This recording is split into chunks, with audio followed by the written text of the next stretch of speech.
Hello everyone and welcome back to Between the Years, a podcast where I try to explore my thoughts from an unbiased and nuanced perspective. We have a new filming location today. I'm right in the woods. It's nice and peaceful and calm, and I can really expand my mind and explore my thoughts. Today's episode is on pride and ego. I have my notebook with me today as upon watching myself, I realised I have this tendency to loop back and repeat myself on certain thoughts. I can articulate myself much better in my notes than I can when it's free roaming, so to speak. Today's episode was inspired by a conversation with a friend, and I was speaking to him about some new things I was trying. And he said to me, "Why do you always try new things when you just look stupid?" And I thought, if I'm never looking stupid, then what am I really learning? Because in order to grow as people, we have to look stupid every once in a while. Otherwise, we're not learning anything new. Now, I will happily look like an idiot to learn a new skill because I know that that is the process of learning. It made me massively uncomfortable to even publish this first episode, but it was something that I thought could be beneficial to other people and help to inspire and provoke new thought processes in their own lives.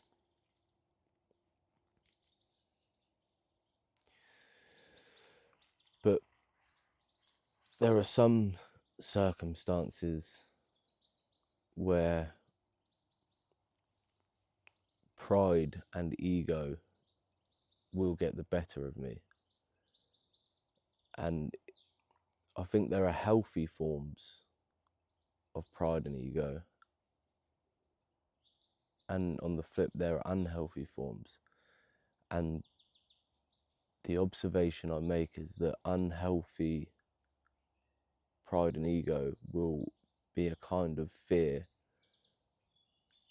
that masks itself. Because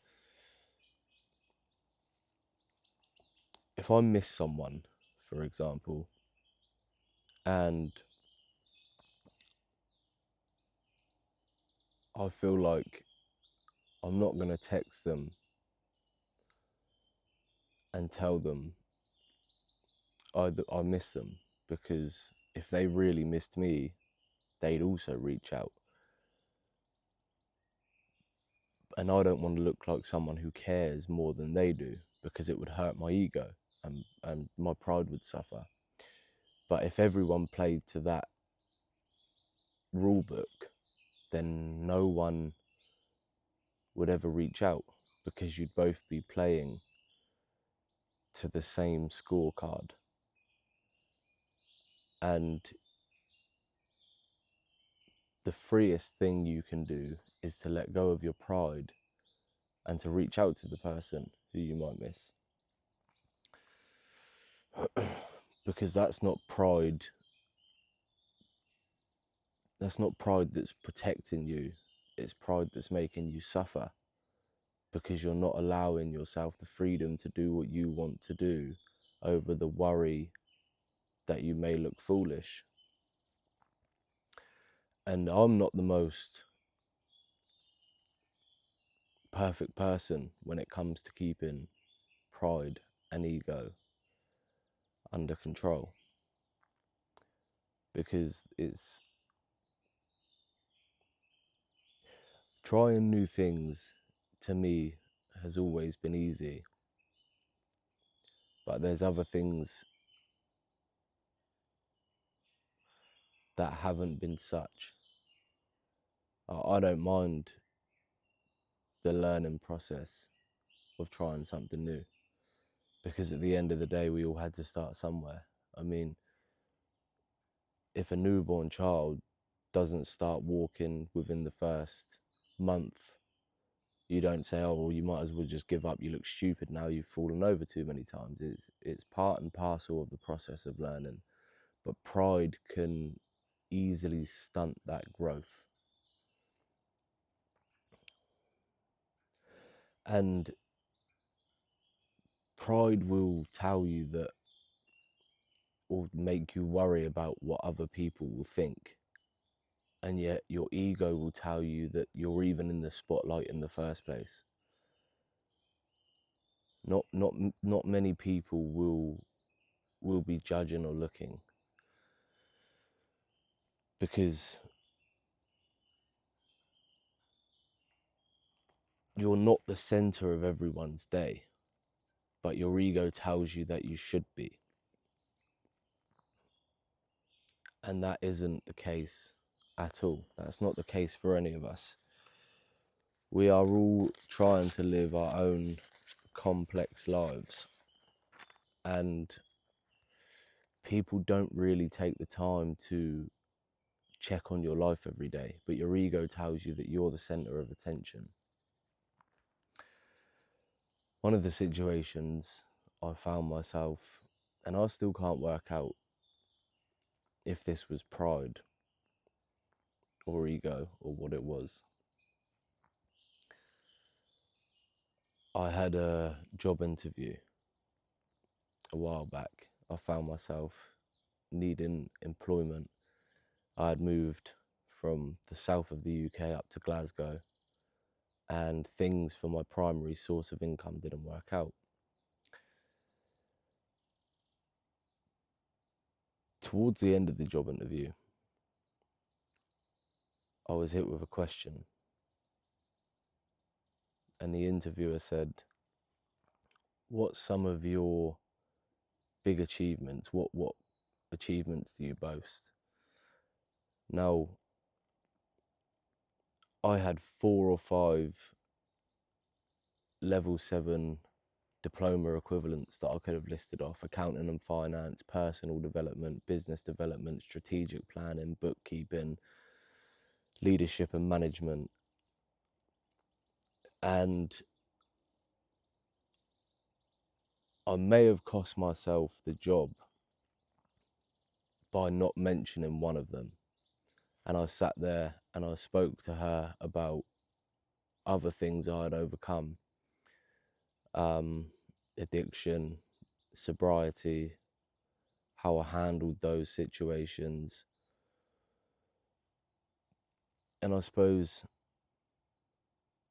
from an ego and pride standpoint, it was more that I could sit here and tell it. I mean, it would have been good for me to have put those across, but they were externals.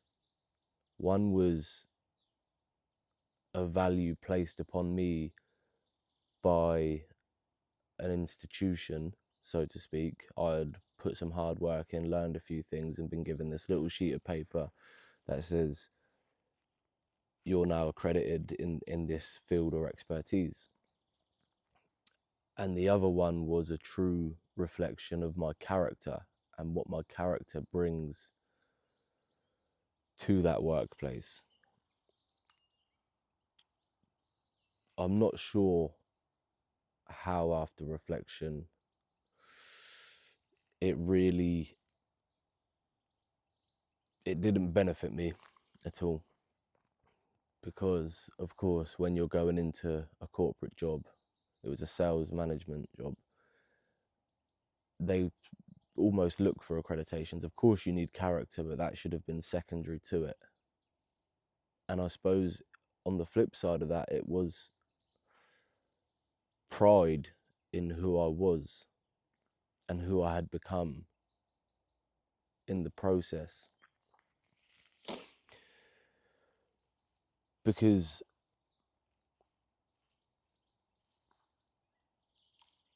perhaps in a certain sense, my ego was looking for recognition for things that were important to me.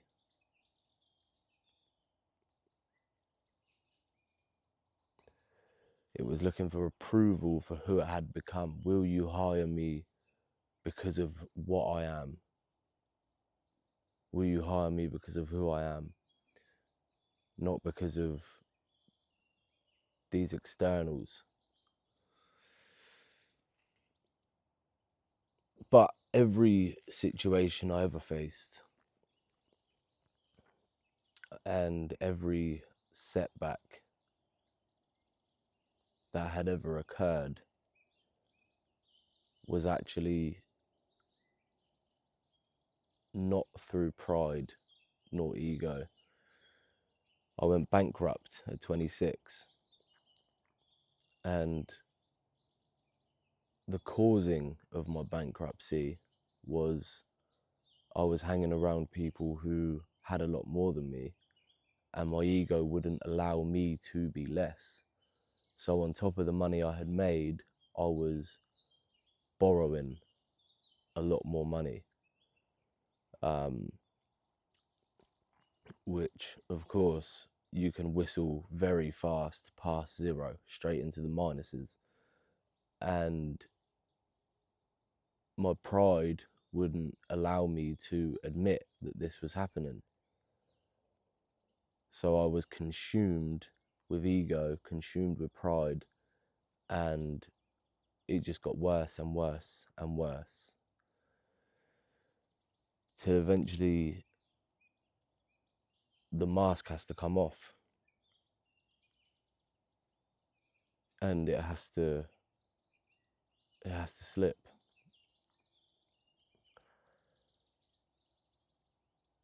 And that's exactly what had happened. Because you can't just keep avoiding. Eventually you get bailiffs, you get threatening letters, you get cars pulled away, and all the like that comes with it. But, and this is where perhaps ego does come into it, because I was proud of myself for the way that I overcame those achievements. Not achievements, sorry, but those situations. I was proud of myself for how I met all my troubles with a sense of alacrity. I didn't point the blame at anyone else. I didn't say, wow, I was trying to keep up with these people and I was doing this and I was doing that. I held my hands up. I said, I have gravely messed up, and I need to sort this out. And I did it on my own.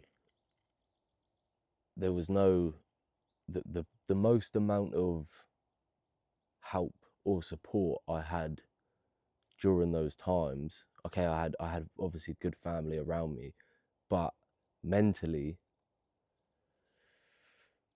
it was, you must be so stressed. You must be so stressed. You must be so this. You must be so that. And I just said, no, I'm all right. I'm good. I have a chance to rebuild. I have a chance to start again from nothing. I have a chance to pick myself up with a good mindset, and I've got a healthy body. And overcoming all those challenges, I think almost bred another form of ego in me. Because when I see people dealing with other problems and they're making such a mess, and it's even there, it shows it in a form of contempt, a harsh use of vocabulary right there. But I look at them and I think, how are you making such a mess out of these things when it's really so easy? And it boils down to how you meet the situations head on. But I think if I can do it with a smile on my face and without making it a drama or something that looks so struggling, it's just about building things over time. It wasn't an easy process, but in my mind, it had to be. It had to be something that wasn't going to ruin me. It had to be something that wasn't going to cause any setbacks in my life. Of course, it was a setback. Bankruptcy was a major setback. It was tough, but there was nothing. It was an external thing that I had reaped the rewards of my actions, so to speak. In other words, I had really messed up. There was no one else had messed up for me. I couldn't say, oh, well, it was this person's fault or it was that person's fault, because it was no one's fault but my own. But sometimes pride and ego doesn't want us to admit that. Sometimes pride and ego will point the blame at others. We can't look stupid. It goes back to not looking stupid nor foolish. Because no one wants to look stupid. And there's certain things we don't want to look stupid at. I didn't want to look like less. Call it insecurity. But I didn't want to look like less than my peers. It made me feel insignificant around them. It made me feel like I was less than them. It made me feel like my ego was diminished. Upon reflection and realization, the only real person I should have been competing with was myself. But sometimes you can fall into these ego traps and these pride traps very quickly and easily. I mean, another form of this was I was too scared to admit that I had a nervous breakdown. This was regarding a few different circumstances, nothing to do with the bankruptcy, but I had suffered a nervous breakdown really badly. I mean, to the point where it was just, it only lasted about a day, but I was a mess. I was a wreck. I was a state. And my pride and ego wouldn't allow me to admit I had suffered mentally, because again, the contempt had formed an ego around the fact that I was better at dealing with situations than anyone else. So to me, a nervous breakdown was an absolute no-no. I can't be a sufferer of this. That's crazy. That's not something that I would ever suffer with. This is ridiculous. So I spent the next month writing a 110-page book. I think it was 5 or 6 chapters. And I titled it The Spirit Fracture. And my pride and my ego had actually led me to write and attempt to get published an entire book, because I refused to admit that I had at one point in time suffered mentally to the point where it caused me to break down. I was too scared. It wasn't something that would, it was, again, it was a fear to look stupid. It was a fear to look weak, an insecurity of my own. Again, I couldn't be seen, or couldn't even tell anyone at the time, I think I'm having a nervous breakdown. I'm collapsing under a few different pressures and I'm not coping with it very well. But instead, I would spend a whole month to write a book to deflect the situation and make it some sort of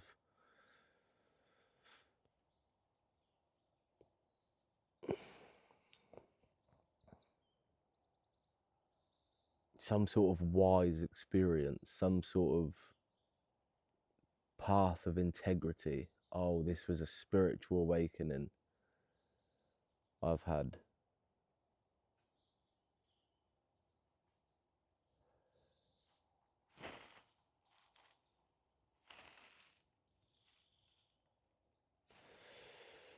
But the reality was, and what I could admit now, is that it was just me having a moment of collapse under the pressure. And it's funny because I suppose the nuance here is that I have contempt, my ego has contempt for the exact same people that this episode would admire.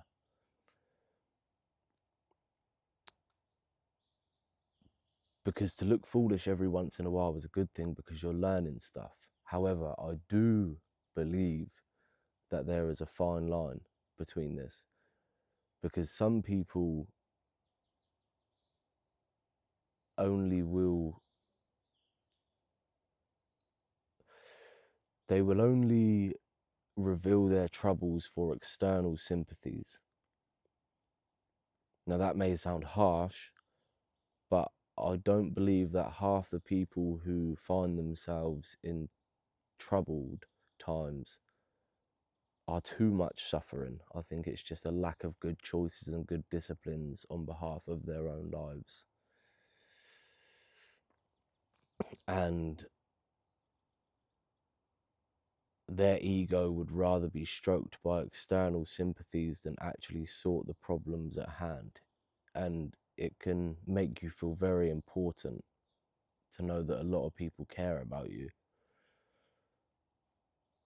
But that shouldn't be the substance of why you talk about your difficulties in life. Your difficulties in life should be there to help others to not make the same mistakes you've made. They shouldn't be for external validation and external sympathy or flattery, because that is not you living for yourself. That's not you trying to do things for yourself. Because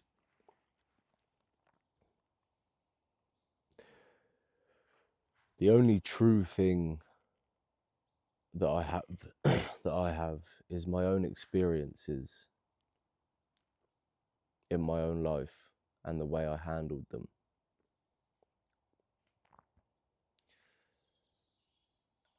And a lot of the times I will look foolish to try something new, but I'm also not ashamed to admit that my pride has had the better of me, and so has my ego. And even now I wonder whether my ego and my pride dictate some of my actions. Because it's the same pride that perhaps had me in that interview room talking about my own achievements that are part of my character and not externals. Because that's the only thing I can control, is who I am. Who I am as a person is what I can control. And ego will dictate one circumstance, pride may dictate another, but they come as two differentials wearing the same mask. But like I say, you can have healthy ego.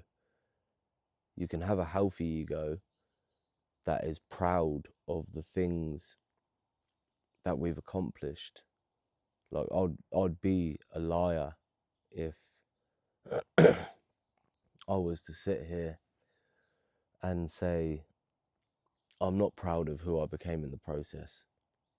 But I don't need the validation from others to understand that I am proud. I am proud of that person I became. I am proud of the way I faced those situations. And perhaps it is my ego talking to say that no one can ever take that away from me. Because they're things that I had done off my own back. They're situations I had faced, controlling how I wished to control them.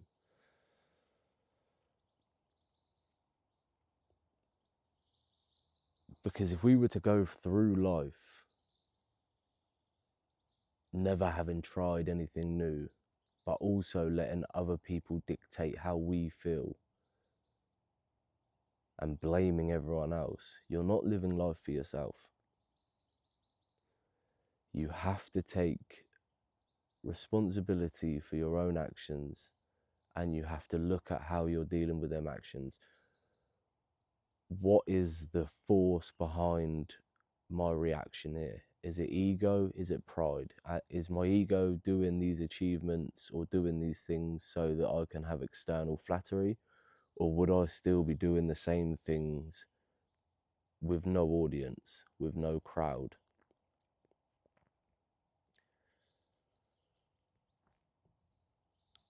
And that's a big question you have to ask yourself. Who are you doing the things for? Because the only person you should ever do things in life for is for your own merit, whether someone's watching or not, whether you have an audience or not. And that is the most powerful form of growth, is when you start to understand that doing things for yourself with no crowd, no recognition, no flattery, you take the power back into your own life. And that is the highest good you can do to yourself. And then to keep that mentality and mindset when you do surpass a certain level of growth where there is an audience and there is a crowd.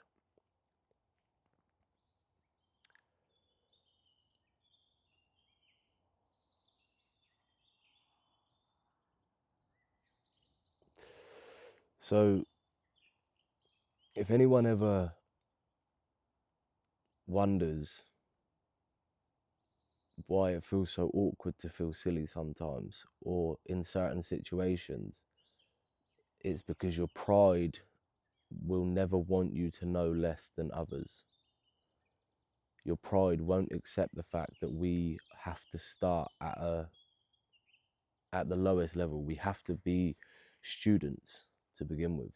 But you'll happily go to university, you need to go to school to learn. But as you get older, it becomes harder to trial and error new things. And when it costs you more as well, like sometimes it doesn't just cost you your pride and ego. Something that I enjoy learning is the study of foreign exchange markets and trading, Forex. But it's cost me a lot of money because I throw myself at things in the deep end, because that's where you look the most foolish.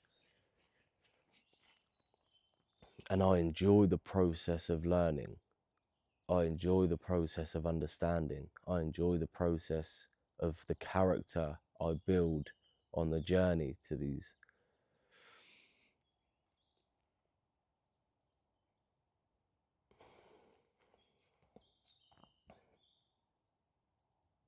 It's complex to navigate how the pride and ego works, especially when they wear the mask of fear, especially when you genuinely don't feel like you'll be willing to know less than others, and also you feel like everyone's watching. But to let go of those two forms of fear is one of the best things you can do for yourself to elevate your mind and your growth as a person, to grow your character, to grow your philosophy on life.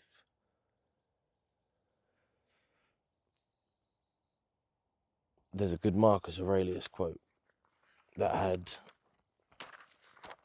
written down. It's on the next page of notes.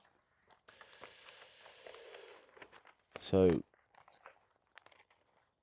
the man who does good doesn't go around announcing it. He moves to the next thing the way a vine bears grapes and then looks for nothing more, having once borne its fruit. The bee doesn't tell the hive it made the honey. You do the thing because it's a thing. The need for a witness is the towel that you did it for a witness. And there is a much shorter version of this. The amateur wants applause. The professional wants the work done. But the ego will always want to witness. And there is your telltale sign. Reflect on yourself and ask yourself, am I looking for recognition or a witness to the things that I am doing or building? Am I looking for that external validation?